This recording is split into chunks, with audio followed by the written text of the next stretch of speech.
Hello students, myself Rakesh Misra and this is part 2 video of important MCQs from biomolecules.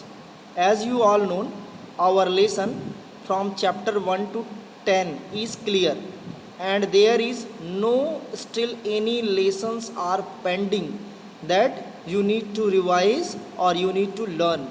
Actually from lesson 1 to 10 only lesson 6 is no more in our syllabus from the lesson 1 2 3 4 from chapter from unit 1 is over. From unit 2 only chapter 6 is no more in our syllabus, while chapter 5, chapter 7, chapter 8, 9 and 10 is still in our syllabus.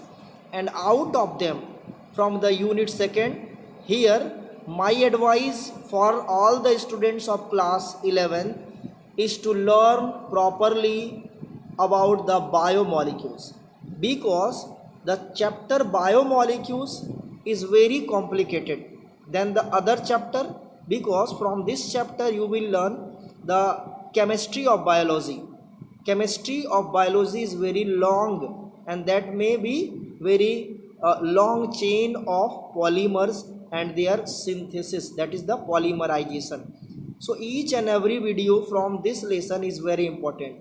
In that series here you have got the part 1 video in which you have learned the revision of question number 1 to 10, and that question was very interesting. In each question you have get about 5 to 10 seconds in order to think your answer, and finally you have to submit the overall marks that you have attempt during the video lecture.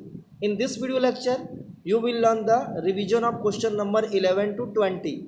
So please be with the video lecture and finally you will get your overall marks, and also you need to submit your overall marks that you have obtained during the video lecture. I will also give you the 5 to 10 seconds in order to think for each MCQs. Later I will begin the revision of previously taught portion. So be with the video lecture till the end in order to give the full revision of, in order to give the full answer of each and every question. As you all know, as like the previous video, I will also explain each and every question along with their probable answer. So let us begin the question number 11 and revise them thoroughly. Now question number 11. The question number 11 is, which of the following is true about enzyme? You have option protein, nucleic acid, carbohydrate, DNA molecule, and you have about 5 to 10 seconds in order to think the answer. After then I will probably give you the answer with explanation.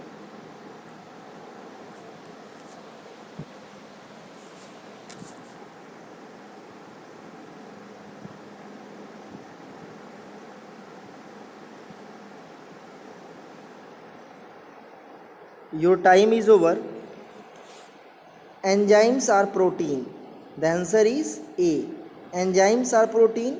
Only one enzymes are nucleic acid, that is ribozymes, and except ribozymes all enzymes are proteins. Keep in mind, so answer A is right. अगर आपका answer 1 है, A है, तो इसको 1 marks जोड़ लीजिए, otherwise 0 marks. Clear है ना? क्वेश्चन नंबर 12 पे आ जा रहे हैं हम लोग. Which of the following statement is true about primary, that is 1 degree of protein? इसको लाइव क्लास में भी बताया था मैंने कि primary structure of protein is known as 1 degree, secondary structure of protein is known as 2 degree, tertiary structure of protein is known as 3 degree, and quaternary structure of protein is known as 4 degree. So the answer question is, option is the helical structure of protein, subunit structure of protein, three-dimensional structure of protein, and the sequence of amino acid joined by peptide bond. Your time is begin.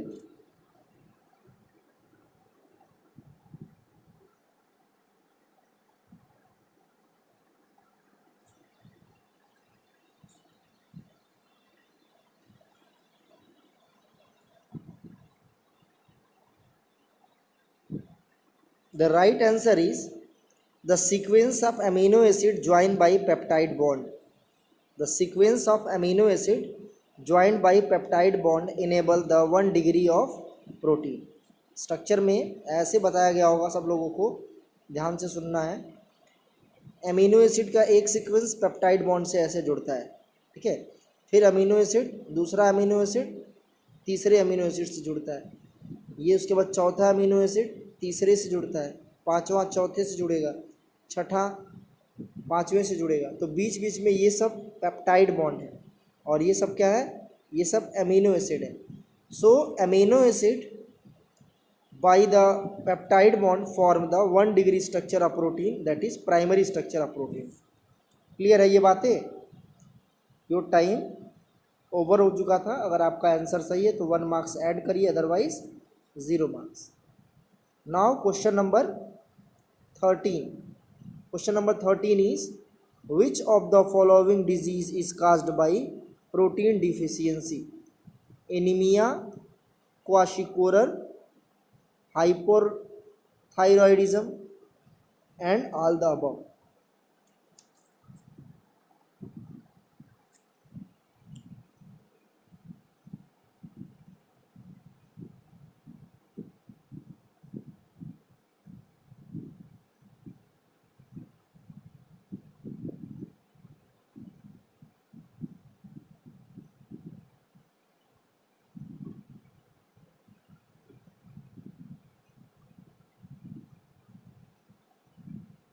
Your time is over.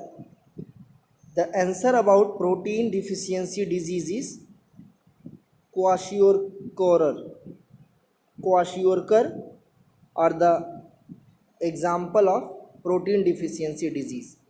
Marasmus and kwashiorkor are the two different diseases that appeared in human body due to the deficiency of protein. Marasmus and kwashiorkor, ठीक है। अब बाकी है जैसे haemo, जैसे ये क्या है, एनीमिया, ये विटामिन B12 की वजह से, ठीक है। हाइपोथायरॉयडिज्म, ये थायरॉक्सिन की कमी की वजह से, थायरॉक्सिन जब कम हो जाता है तब। आल दाबो तो सवाल ही नहीं उठता है। तो ये हमारा 13 क्वेश्चन क्लियर हो गया। अगर आपका आंसर सही है सो 1 मार्क्स ऐड करिए, अदरवाइज 0 मार्क्स। क्वेश्चन नंबर 14 पे आ गए हम लोग। The process of protein synthesis take place in which of the following cell organelles? Option 1 nucleus, option 2 vacuole, option 3 cytoplasm and option 4 mitochondria.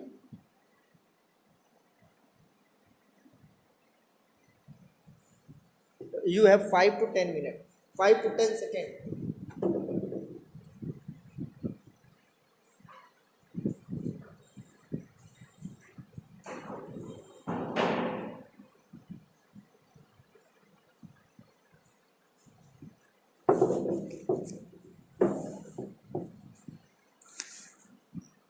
Your time is over.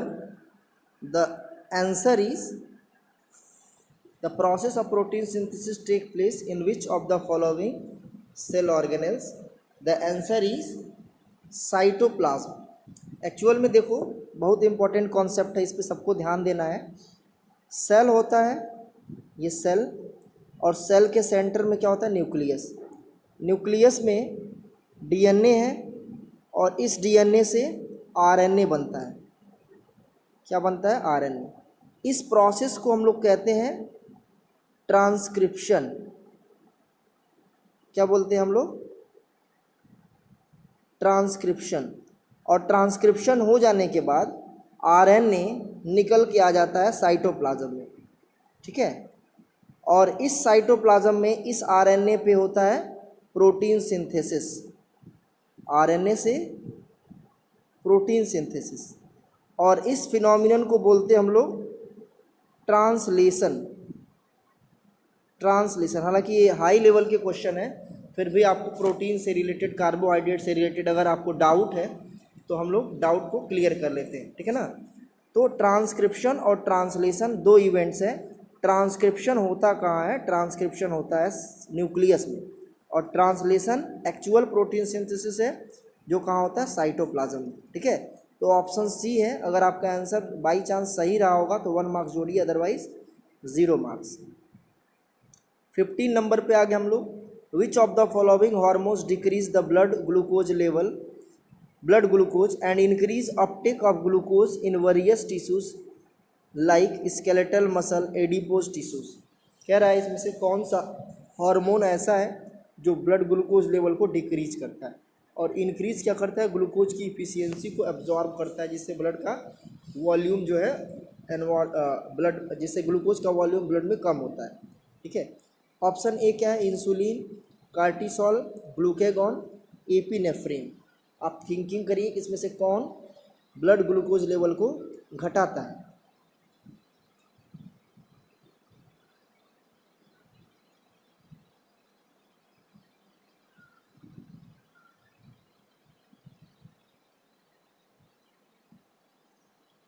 Your time is over. The exact answer is insulin. Insulin decrease the blood glucose level. कैसे decrease करता है, ये इसमें blood flow हो रहा है, इसमें glucose है, तो ग्लूकोज को टिश्यू में एब्जॉर्ब करा देगा, तो ये ग्लूकोज का कंसंट्रेशन ब्लड में कम हो जाएगा। ठीक है, ग्लूकेगॉन, एपिनेफ्रिन, कार्टिसोल, ये क्या करते हैं, ग्लूकेगॉन ये बढ़ाता है और ये इंसुलिन क्या करता है, ग्लूकोज को घटाता है। ठीक है ना।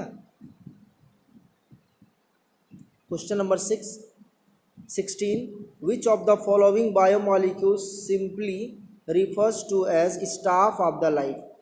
कौन इसमें से स्टाफ ऑफ द लाइफ है, lipid, protein, vitamins, carbohydrate. Think करिए।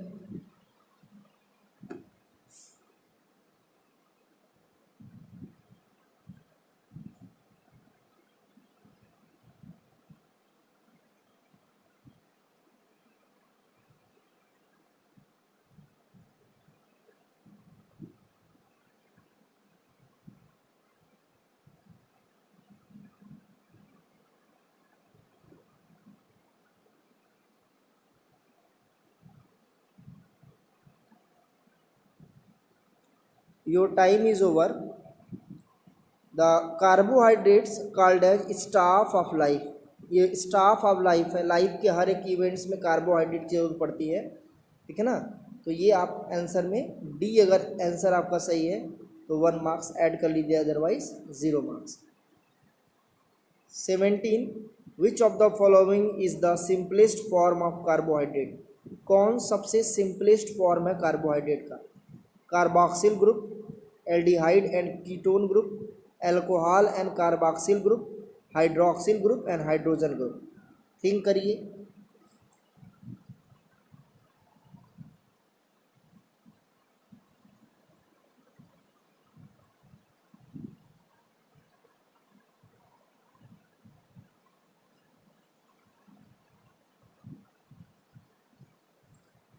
चलो, your answer is aldehyde and ketone group. आपने कोई भी ग्लूकोज बनाया होगा, कोई भी कार्बोहाइड्रेट बनाया होगा, सिंपली हम मोनोमेरिक यूनिट की बात कर रहे हैं इस तरह से, तो आप जो है, जो कार्बन नंबर 1 है यहाँ पे कीटोन ग्रुप जरूर दिखाया होगा और यहाँ पे एक हाइड्रोजन वाला बॉन्ड दिखा करके, तो ये जो पूरा स्ट्रक्चर है, ठीक है, ये जो पार्ट है हमारा, ये क्या बता रहा है, ये कीटोनिक ग्रुप को शो कर रहा है।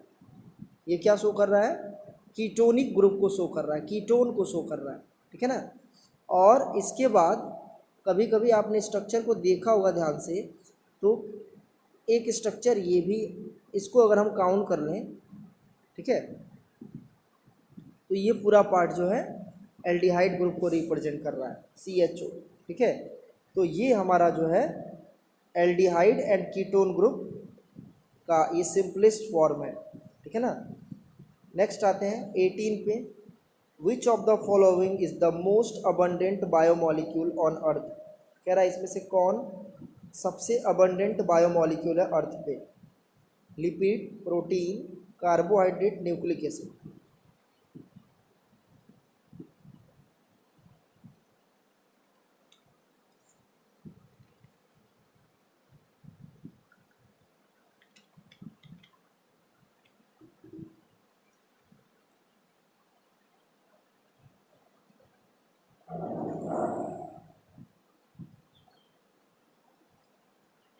Your answer is carbohydrate.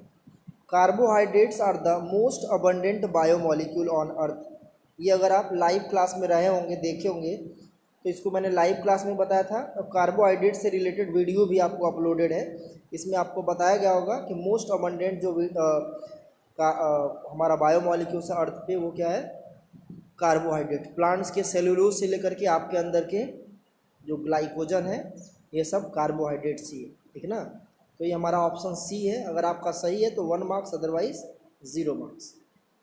Question number 19 पे आते हैं। Which of the following are the major function of carbohydrate? Storage, structural framework, आगे आते हैं transport material, both storage and structural framework. इसमें से कौन कार्बोहाइड्रेट का मेजर फंक्शन है? स्टोरेज, ऑप्शन ए क्या है, स्टोरेज, ऑप्शन बी क्या, स्ट्रक्चरल फ्रेमवर्क, और ऑप्शन सी क्या, transport materials, and option D क्या है, बोथ स्टोरेज एंड फ्रेमवर्क। आपके पास चारों आंसर आई होप दिख रहे होंगे, कोई बड़ी प्रॉब्लम नहीं होगी।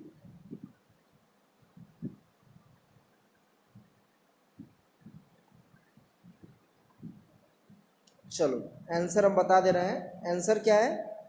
आंसर है both storage and structural framework.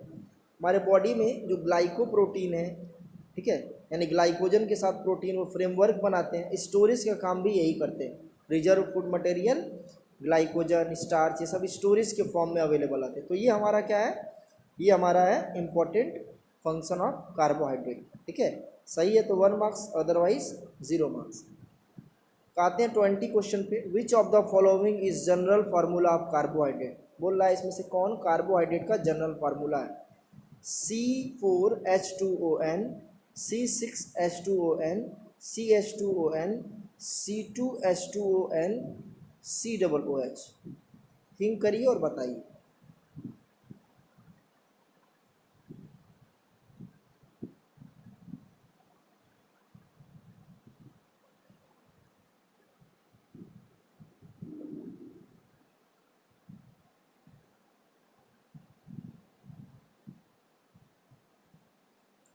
Your time is over. The right answer is CH2ON। आपको मैंने इस तरह से बताया था, CnH2ON, ये फॉर्मूला मैंने बताया था। इसको अगर सिंपली करेंगे, सिंप्लीफाई करेंगे, तो क्या हो जाएगा, CnH2ON। दोनों बातें बिल्कुल सेम हुई। फॉर एग्जाम्पल, जैसे अगर आपको ग्लूकोज का फार्मूला लगाना है तो N इज इक्वल टू 6 रखेंगे, चाहे इसमें रखिए चाहे इसमें रखिए, दोनों बराबर आएगा। अभी देखो इसमें रख रहे हैं पहले वाले में, तो क्या आ जाएगा, C6H, यहाँ पे अगर N रखेंगे, N इज इक्वल टू 6 रखेंगे, तो ये 12 हो जाएगा, H12, और N का मल्टीप्लाई O से होगा तो क्या हो जाएगा, O6। और सेम चीज़ अगर इसमें रखेंगे तो क्या हो जाएगा, C6, यहाँ पे multiply 6 multiply 2 is equal to H12 and O6। तो दोनों बातें बिल्कुल सेम हुई। हमने एक फार्मूला के थ्रू, ग्लूकोज के थ्रू मैंने इसको समझा दिया, अच्छे से समझ में आ गया होगा। अगर इससे रिलेटेड अगर आपको प्रॉब्लम है तो आप जो है बेहिचक कमेंट बॉक्स में इसको करेंगे, ठीक है ना। ये क्वेश्चन आपका ओवर हो गया है बायोमोलिक्यूल से रिलेटेड। ये रिवीजन आपका पहले पार्ट में हमने क्या किया था, पहले पार्ट में आपने देखा था, पार्ट 1 में क्वेश्चन नंबर 1 to 10 का रिवीजन किया।